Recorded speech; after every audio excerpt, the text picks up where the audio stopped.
This is a bit of information in regard to facilitating people who are in ego parts or who have triggerable tendencies towards negativity, judgmentalness, criticism, violence, verbal or physical abuse, or control and safety strategies. So we would just generically toss those into the same bucket and call those ego bombs or triggerable parts. And we would suggest that these dynamics are optimally managed well in a nuanced way with optimal understanding.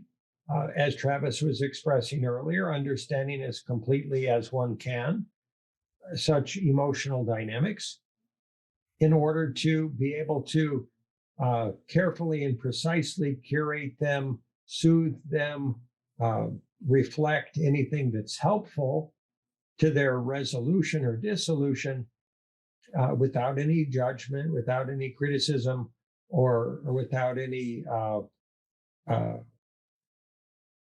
use of force power, if we could call it that.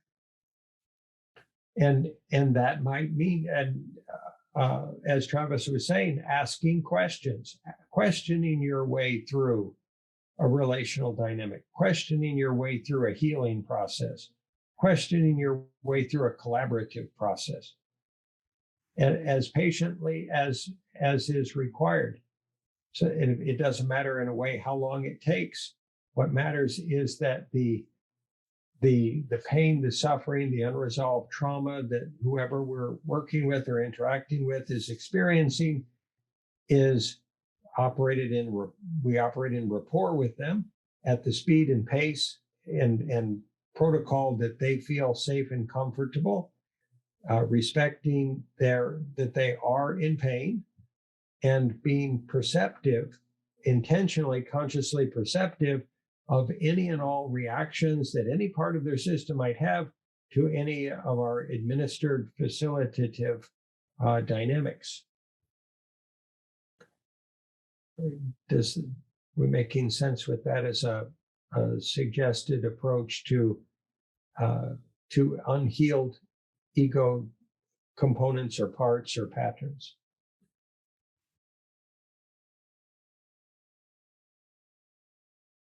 Oddly enough, there are not just individual wounds and traumas and patterns, there are also collective consensus consciousness and national or cultural or religious wounding that has occurred on very large scales. How wounded was America at the time of 9/11? How wounded do the folks in Ukraine feel in regard to this situation between Russia and Ukraine? How wounded do various races that have been experienced prejudice, abuse, bias, and diminishment socially and interpersonally? And as a collective, certainly individuals within the collectives bear that pain or have experienced that themselves in their own unique ways. And simultaneously, there's a collective unresolved pain, unresolved wounding, and unresolved trauma that all in those groups, whatever those groups are, might carry, even if they're not fully consciously aware that they do, until they feel it quite poignantly, until it's triggered by circumstance or social process or relational dynamic. So how optimal to be very conscious in approaching these unresolved traumas and to do so with optimal discernment. And for anybody and everybody online now and in future that might hear this recording,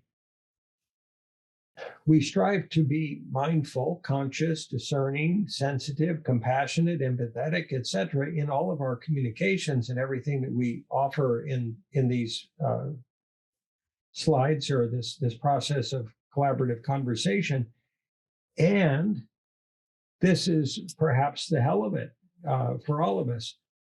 Do all of us have very personal wounds or very sensitive areas of our psyches or our emotional process or relational processes that if we're going to speak in general terms at all, it still causes pain to even have it discussed,